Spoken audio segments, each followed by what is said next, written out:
ಸರ್ಕಾರ ಮ್ಯಾಜಿಸ್ಟ್ರೇಟ್ ತನಿಖೆಗೆ ಆದೇಶ ನೀಡಿರೋ ಬೆನ್ನಲ್ಲೇ ಬೆಂಗಳೂರು ಜಿಲ್ಲಾಧಿಕಾರಿ ಜಗದೀಶ್ ಘಟನಾ ಸ್ಥಳಕ್ಕೆ ಭೇಟಿ ಕೊಟ್ಟು ಪರಿಶೀಲನೆ ನಡೆಸಿದರು. ಮೃತರ ಕುಟುಂಬಸ್ಥರು, ಗಾಯಾಳು, ಕೆಎಸ್ಸಿಎ ಹಾಗೂ ಪೊಲೀಸ್ ಅಧಿಕಾರಿಗಳಿಗೆ ನೋಟಿಸ್ ಕೊಟ್ಟು ಹೇಳಿಕೆ ಪಡೆಯಲು ಮುಂದಾದರು. 15 ದಿನದೊಳಗೆ ತನಿಖೆ ನಡೆಸಿ ಸರ್ಕಾರಕ್ಕೆ ವರದಿ ಕೊಡೋದಕ್ಕೆ ನಿರ್ಧರಿಸಿದ್ದಾರೆ. ಈ ಮಧ್ಯೆ ಗೃಹ ಸಚಿವ ಪರಮೇಶ್ವರ್ ಚಿನ್ನಸ್ವಾಮಿ ಸ್ಟೇಡಿಯಂಗೆ ಹೋದ್ರು, ಪರಿಶೀಲನೆ ನಡೆಸಿದರು. ನಿನ್ನೆ ಅಂದಾಜು 7 ರಿಂದ 8 ಲಕ್ಷ ಬಂದಿದ್ರು ಅಂತ ಅವರೇ ಹೇಳಿದ್ದಾರೆ. ಆಲ್ರೈಟ್, ಸರ್ಕಾರ ನಿರಾಕರಿಸಿತ್ತು. ಹಿರಿಯ ಅಧಿಕಾರಿಗಳ ಮೇಲೆ ಪ್ರಶ್ನೆ ಬಿಜೆಪಿ ನಮ್ಮ ಮಕ್ಕಳು ಮೊಮ್ಮಕ್ಕಳಿಗೋಸ್ಕರ ಕಾರ್ಯಕ್ರಮ ಮಾಡಿದ್ರು ಅಂತೆಲ್ಲ ಬಿಜೆಪಿ ಅವ್ರದ್ದು ವಾದ. ಹೌದಾ? ಟಕ ನೋಡ್ಬಿಡೋಣ ಅದೇನು ಹೇಳಿದ್ದಾರೆ ಅಂತ. ಈ ಕಾಲ್ ತುಳಿತ ಸರ್ಕಾರಿ ಪ್ರಾಯೋಜಿತ ಅಮಾಯಕರ ಹತ್ಯಾಕಾಂಡ. ಸರ್ಕಾರ ಮತ್ತೊಬ್ಬರ ಯಶಸ್ಸನ್ನ ದುರ್ಲಾಭ ಪಡೆಯುವಂತ ಕ್ರೆಡಿಟ್ ಅವಘಡದ ನಿರ್ಧಾರ ಇದು. IPL ಅಧ್ಯಕ್ಷ, ಚೇರ್ಮನ್ ಇಲ್ಲಿ ಬೆಂಗಳೂರಲ್ಲಿ ಕಾರ್ಯಕ್ರಮ ಆಯೋಜನೆ ಮಾಡಿದ್ದು ನನಗಿನ್ನೂ ಗೊತ್ತೇ ಇಲ್ಲ ಅಂತ ಹೇಳಿದ್ದಾರೆ. ನಾನು KCAಗೆ ಅವ್ರಿಗೆ ಕೇಳಿದೆ. ಅವ್ರು ಹೇಳಿದ್ರು ಸರ್ಕಾರ ಕೇಳಿದೆ, ಗ್ರೌಂಡ್ ಕೊಟ್ಟಿದ್ದೀನಿ, ನಮ್ದೇನು ತಪ್ಪಿಲ್ಲ ಅಂತ. ಆಕ್ಚುಲಿ ಅವ್ರದ್ದೇನು ತಪ್ಪು ಇಲ್ಲ. RCB ಹೇಳ್ತಾ ಇದೆ ಅವ್ರು ಪರ್ಮಿಷನ್ ಕೇಳಿದ್ದು 2 ಕಿಲೋಮೀಟರ್ ಯಾತ್ರೆಗೆ. ವಿಧಾನಸೌಧಕ್ಕೆ ತಂದವರು ಯಾರು?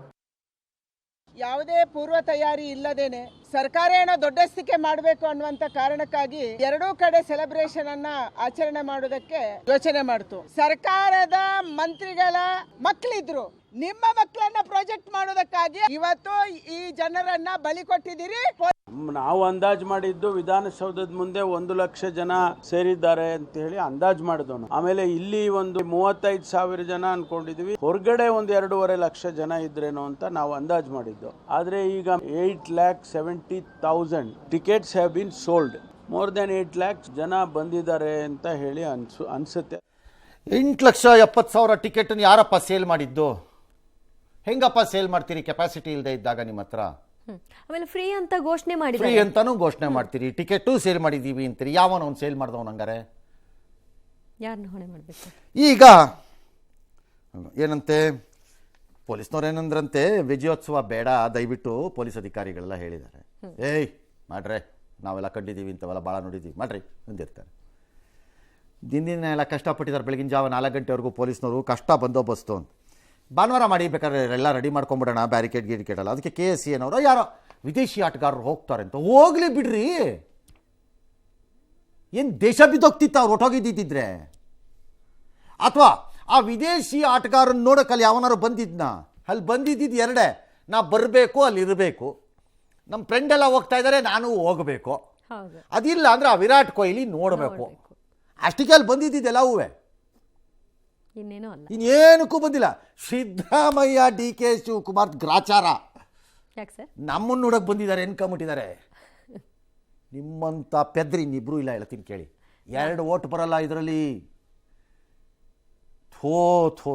ಯಾರು ನಿಮ್ಗೆ ಅಡ್ವೈಸ್ ಮಾಡ್ತಾರೋ? ರಾಜಕಾರಣಿಗಳು ದುಡ್ಡು ಕೊಟ್ಟು ಅವು ನಿಮ್ಮನ್ನು ನೋಡಕ್ಕೆ ಬಂದಿಲ್ಲ, ಕೊಹ್ಲಿ ನೋಡೋದಕ್ಕೆ, ಕಪ್ ನೋಡೋಕ್ಕೆ ಅಷ್ಟು. ಕಪ್ಪು ಪಪ್ಪು ಯಾವುದೂ ಇಲ್ಲ, ಎಲ್ಲ ಕಪ್ಪೆಲ್ಲ ನೋಡಾಗಿದ್ದೆವು. ಸರಿ, ಮೆರವಣಿಗೆ ಸ್ಟೇಡಿಯಂಗೆ ಕಾರ್ಯಕ್ರಮಕ್ಕೆ ಅನುಮತಿ ಕೋರಿದ್ರು. ಕೊಡಕ್ಕೆ ಮೊದಲೇ ಟಿಕೆಟ್ ಅನೌನ್ಸ್ ಮಾಡಿದ್ರು, ಫ್ರೀ ಅಂದ್ಬಿಟ್ರು ಇವರು. ಜನ KCA ಕೇಳಿದ ಅನುಮತಿಗೆ ಸರ್ಕಾರ ಆಯ್ತಾಯ್ತು ಮಾಡ್ಕೊಳ್ಳಿ ಅಂತ ಬಿಟ್ಟರು. ಈಗ ಯಾವನು ಮಾಡಿದವನು ಪರ್ಮಿಷನ್ ಕೊಟ್ಟವನು? ಅವನು ಅಮಾನತ್ ಮಾಡೋ ಕಬ್ಬನ್ ಪಾರ್ಕ್ನವನನ್ನು ಅಂತ. ಕಬ್ಬನ್ ಪಾರ್ಕನ್ನು ಅಮಾನತ್ ಮಾಡಿದ್ದಾರೆ ಈಗ ಇನ್ಸ್ಪೆಕ್ಟರ್ನ. ಪೊಲೀಸರಿಗೆ ಸಿಕ್ಕಾಬಿಟ್ಟು ಸುಸ್ತಾಗಿ ಹೋಗಿದ್ದಾರೆ ಪಾಪ. ಅವ್ರ ಒತ್ತಡದಲ್ಲಿ ಎಷ್ಟೊಂದು ಮಾಡ್ತಾರೆ. ಅವರು ಮನುಷ್ಯರು, ಕಾನ್ಸ್ಟೇಬಲ್ಸು ಅಥವಾ ಸಬ್ ಇನ್ಸ್ಪೆಕ್ಟರ್ಗಳು, ASIಗಳು ಎಷ್ಟು ಅಂತ ಮಾಡ್ತಾರೆ ಹೇಳ್ರಪ್ಪ. ಅವರು ಎಷ್ಟು ಮಾಡ್ಬೋದು ಅವ್ರು ಹೇಳಿ?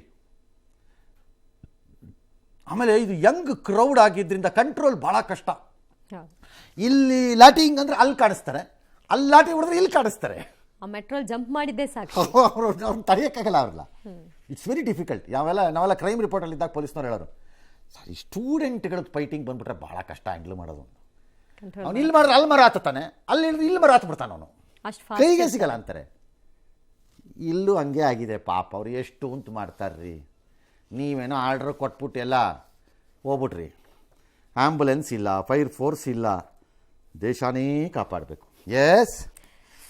ಇನ್ನು RCB ಸಂಭ್ರಮಾಚರಣೆ ವೇಳೆ ಕಾಲ್ತುಳಿತಕ್ಕೆ 11 ಮಂದಿ ಬಲಿಯಾದ ಸಂಬಂಧ ಸುಮೋಟೋ ಕೇಸ್ ದಾಖಲಿಸಿ ಹೈಕೋರ್ಟ್ ವಿಚಾರಣೆ ನಡೆಸಿತು. ಸ್ವಯಂ ಪ್ರೇರಿತ PIL ದಾಖಲಿಸಿ ವಿಚಾರಣೆ ನಡೆಸಿದ ಹೈಕೋರ್ಟ್ ಕೆಲವೊಂದಷ್ಟು ಪ್ರಶ್ನೆಯನ್ನ ಕೇಳಿತು. ವಿಭಾಗೀಯ ಪೀಠ ಕೇಳಿದಂತಹ ಪ್ರಶ್ನೆಯಲ್ಲಿ 11 ಸಾವಾಗಿದೆ, ಬಂದೋಬಸ್ತ್ ಹೇಗೆ ಮಾಡ್ಕೊಂಡಿದ್ರಿ? ಸ್ಟೇಡಿಯಂ ಅಲ್ಲಿ 21 ಗೇಟ್ಗಳು, ಎಷ್ಟು ಗೇಟ್ನ ಓಪನ್ ಮಾಡಿದ್ರಿ ಎಲ್ಲ ಡ್ಯಾಶ್ ಕೇಳಿದ್ದಾರೆ. ಅವ್ರು ವರದಿ ಕೊಡ್ತಾರೆ. ಆಮೇಲೆ ಹೈಕೋರ್ಟ್ ಏನು ಮಾಡುತ್ತಂತೆ? ಏನು ಮಾಡ್ತೀರಿ ಹೈಕೋರ್ಟ್ನಲ್ಲಿ? ಯಾರೇ ಆಗಲಿಪ್ಪ ಮಾನ್ಯ ನ್ಯಾಯಮೂರ್ತಿಗಳು ಅಥವಾ ನಮ್ಮ ಹೈಕೋರ್ಟಲ್ಲಿ ನಿಜವಾದಂತಹ ಈ ವಿಚಾರನ ಒಂದು ಲಾಜಿಕಲ್ ಇದಕ್ಕೆ ತೊಗೊಂಡೋಗ್ಬೇಕು ಅನ್ನೋದೇ ಆದರೆ ಲೆಟ್ ದಿ ಹೈಕೋರ್ಟ್ಸೇ ನಮ್ಮ ಬೆಂಗಳೂರು ಅರ್ಬನ್ ಡಿಸ್ಟ್ರಿಕ್ಟೋ ಅಥವಾ ರೂರಲ್ ಡಿಸ್ಟ್ರಿಕ್ಟೋ ಯಾರೋ ಒಬ್ರದ್ದು ಡಿಸ್ಟ್ರಿಕ್ಟ್ ಜಡ್ಜ್ ಸೀನಿಯರ್ ಮೋಸ್ಟ್ ಯಾರಿದ್ದಾರೆ, let them enquire into it. ಯಾವುದ್ರಿ ಇದು ಮ್ಯಾಜಿಸ್ಟ್ರೇಟ್ ತನಿಖೆ? ಡಬಾಸಿ ಅದು, ಡಬ್ಬಾಸಟ್ ತನಿಖೆ ಅದು. ಏನು ಆಫೀಸರ್ ಬಗ್ಗೆ ಹೇಳ್ತಿಲ್ಲ. ಆಗೋ ರೀತಿ. ಕೋರ್ಟ್ ಹಾಕೊಂಡ ತಕ್ಷಣ ಮ್ಯಾಜಿಸ್ಟ್ರೇಟ್, ಕೋರ್ಟ್ ಬಿಚ್ಚಿದ ತಕ್ಷಣ ಡಿ ಸಿನಾ? ಡಬಲ್ ಯಾರಿಗ್ರಿ ಬಿಡ್ತೀರಿ ಇಂಥ ರೈಲುಗಳನ್ನು? ಎಂತ ನೋಡ್ಬಿಟ್ಟಿದ್ದೀವಿ ನಾವು. ಬಹಳ ಜನ ನಮ್ಮ ರಾಜ್ಯದಲ್ಲಿ ಇದನ್ನು ಕೇಳಿಸ್ಕೊಂಡ್ರೆ ಏನು ಅನ್ಕೋತಾರೆ ಗೊತ್ತಾ? ಏನ್ ಸರ್? ಮ್ಯಾಜಿಸ್ಟ್ರೇಟ್ ತನಿಖೆ ಅಂದರೆ ಮ್ಯಾಜಿಸ್ಟ್ರೇಟ್ ಉನ್ಕೊಂಡ್ಬಿಡ್ತಾರೆ. ಪಾಪ ಕೋರ್ಟಲ್ಲಿ ಮ್ಯಾಜಿಸ್ಟ್ರೇಟ್ಗಳಿದಾರಲ್ಲ, ನಮ್ಮ JMFCs ಮ್ಯಾಜಿಸ್ಟ್ರೇಟ್ಸ್ ಎಲ್ಲ ಇದಾರಲ್ಲ, ಅವ್ರು ಉನ್ಕೊಂಡ್ಬಿಡ್ತಾರೆ. ಅಲ್ಲ, ಎಕ್ಸಿಕ್ಯೂಟಿವ್ ಮ್ಯಾಜಿಸ್ಟ್ರೇಟ್ DC. ಯಾರಪ್ಪ ಈ DC? ಪೋಸ್ಟಿಂಗ್ ಮಾಡಿದವ್ರು ಯಾರಪ್ಪ? ಯಾರು ಅಂಡರ್ಗೆ ಬರ್ತಾರೆ? Chief minister. ಹೇಳ್ದಂಗೆ ಬರ್ಕೊಟ್ಬಿಟ್ಟು ಎದ್ದೋಗ್ತಾರೆ. ಓ ಸರ್ಕಾರಕ್ಕೆ ಎಂಬರಾಸ್ ಆಗೋ ಥರ ಬರೀತಾರ ಮ್ಯಾಜಿಸ್ಟ್ರೇಟ್ ತನಿಖೆ. ಯಾವ ಮ್ಯಾಜಿಸ್ಟ್ರೇಟ್ ಅಂತೆ? ಸರಿ, ಬೋಗಸ್ರಿ. ಅದಕ್ಕೆ ಹೇಳಿದ್ದು high court should order at least senior district judge ಲೆವೆಲಲ್ಲಿ ಒಂದು ಮಾಡಿಬಿಟ್ಟು ಒಂದು ವಾರದಲ್ಲಿ ರಿಪೋರ್ಟ್ ಕೊಡ್ರಿ. ಅದು ಇಂಡಿಪೆಂಡೆಂಟ್ ತನಿಖೆ ಇದೆಯಾ? ಅದು ಬೋಗಸ್. ಇದು ಏನು ಬರೀತಾರೆ ಗೊತ್ತಾ? ಹೇಳ ಈಗಲೇ. ಏನ್ ಸರ್? ಇದು RCB ಇದು ಭಾಳ ತಪ್ಪಿದೆ ಇದರಲ್ಲಿ. ಬಟ್ RCB ಇದಕ್ಕೆ ಜವಾಬ್ದಾರಿ ಹಾಕೋಕ್ಕಾಗಲ್ಲ. KSCA ಹೀಗೆ ಮಾಡಬೇಕಾಗಿತ್ತು. ಅವ್ರದ್ದು ಇದರಲ್ಲಿ ಭಾಳ ಪ್ಲಾನಿಂಗಲ್ಲಿ ಮಿಸ್ಟೇಕ್ ಮಾಡಿಬಿಟ್ಟಿದ್ದಾರೆ. ಬಟ್ KSCAಗೆ ಇವರು ಇದನ್ನು ಕೋಆಪರೇಟ್ ಮಾಡಲಿಲ್ಲ, ಹಂಗಾಗಿ ಅವ್ರದ್ದು ಮಾಡೋದು ಕಷ್ಟ ಆಗ್ಬಿಡುತ್ತೆ. ಸರ್ಕಾರಕ್ಕೆ ಪಾತ್ರ ಬರ್ತಾನೇ ಇಲ್ಲ ಇದರಲ್ಲಿ. ಅವ್ರದ್ದೇನಿಲ್ಲ, ಅವರು ಬರೀ ಸಂಭ್ರಮದಲ್ಲಿ ಇದ್ದಾರೆ ಅಷ್ಟೇ ಹೊರತು ಅವ್ರಿಗೇನು ಪಾತ್ರ ಇಲ್ಲ ಅವ್ರಿಗೆ. ಹೌದಾ? ಹಾಗಾದ್ರೆ ಪೊಲೀಸ್ನವರು ಮಾಡ್ಬೋದೆಲ್ಲ ಮಾಡಿಬಿಟ್ಟಿದ್ದಾರೆ. But should have been more active, more force ತರಬೇಕಾಗಿತ್ತು, ಮೋರ್ ಪ್ಲಾನಿಂಗ್ ಮಾಡಬೇಕಾಗಿತ್ತು. ಬಟ್ ಅವ್ರಿಗೆ ಟೈಮ್ ಪ್ರಾಬ್ಲಮ್ ಇತ್ತು, ದಿಢೀರ್ ಆಗಬೇಕಿತ್ತು ಹಾಗಿತ್ತು. ಹಾಗಾಗಿ ಎಂಡಲ್ಲಿ ಏನಾಗ್ಬಿಟ್ಟಿದೆ ಅಂತಂದರೆ, ಆ ಫ್ಯಾನ್ಸ್ ಇದಾರಲ್ಲ, ಅವರ ಸಂಭ್ರಮ ಆವೇಶ, ಅವರ ಇದರಲ್ಲಿ ಎಲ್ಲ ಮುಳುಗೋಗ್ಬಿಟ್ಟಿದೆ. ಹಾಗಾಗಿ a better crowd management would have prevented this. It's all responsible to over enthusiastic fans. Henceforth it should not happen in future. Following actions should be taken ಅಂತ ಒಂದು ಬುರ್ಡೆ ರಿಪೋರ್ಟನ್ನು ಬರೆದು ಕೊಟ್ಟು ಮನೆಗೆ ಹೋಗದೆ ಇದ್ರೆ ನೋಡ್ತಾ ಇರ್ರಿ. ಎಸ್, ಸತ್ತವ್ರ ಕುಟುಂಬ ವಿರಾಮ. ಸಿಗುತ್ತೆ, ಸತ್ತವರು ಸತ್ರಿ ಅಷ್ಟೇ.